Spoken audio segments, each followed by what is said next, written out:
All right, today we are going to talk about the 1986 figure called the Viper from Hasbro and the GI Joe line. He was a bad guy, he was a Cobra figure, but I think he's one of the most collected army builder figure that there is. People tend to collect Vipers, they collect Crimson Guards, they collect Bats, but as the card says, the Viper is the backbone of the Cobra Infantry team. And you see here, he's just a menacing looking guy. I mean, I love everything about it. He's got this, bulletproof vest. He's got grenades. He's got this nice blue uniform and red trim. Just a beautiful figure.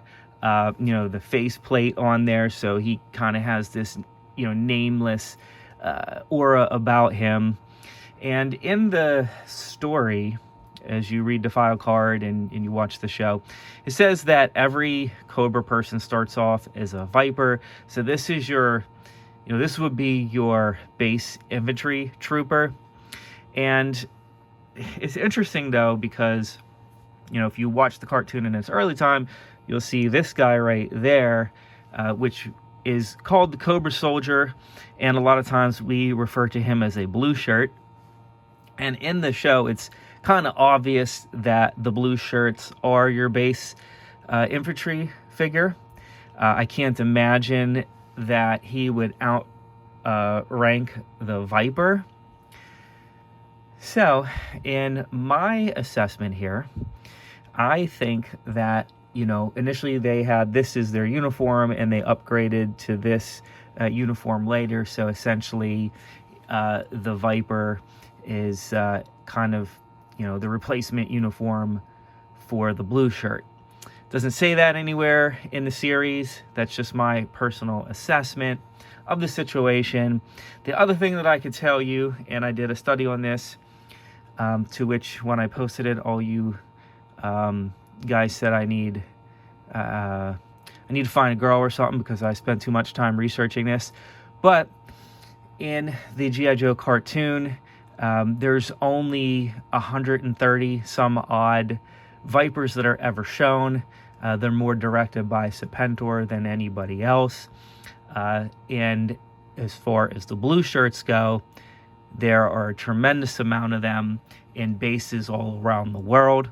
So in my assessment, I believe that there's only 130 or so Universal Troopers and Cobra Army that are Vipers, or at least that were shown. And I believe that regiment was shown all at once in the show.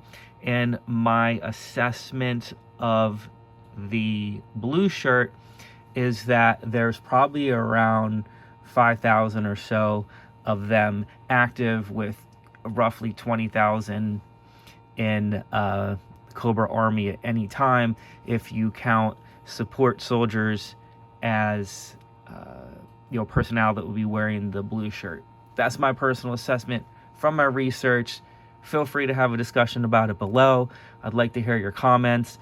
One day I actually got the courage up to ask Larry Hama how many blue shirts there were in the Cobra Army, or how many basically base soldiers are there that exist in Cobra Army, which he told me he's never even had a second thought about it. I don't know. My research tells me the numbers that I had formerly mentioned. So, Vipers, I do have a lot of them. I probably have way more than 100 and some odd, 150 or whatever that are shown in the show. So, this is a good army building figure, and I believe I have some good examples here. A lot of times you'll see logos that are deteriorating and things like that. I love the boots too. I know that later on they produced some Viper figures, and the boots look more like the Bats figure. Wasn't really impressed with that. They sold these in 6-packs at one point, where you had a Viper with the newer uniform. I think in 2005 that came out, and they had like one leader who had like a gold mask. So yeah, Viper's the army builder that you need, as far as I'm concerned. So thank you for watching, please give me a follow and a like and a comment below.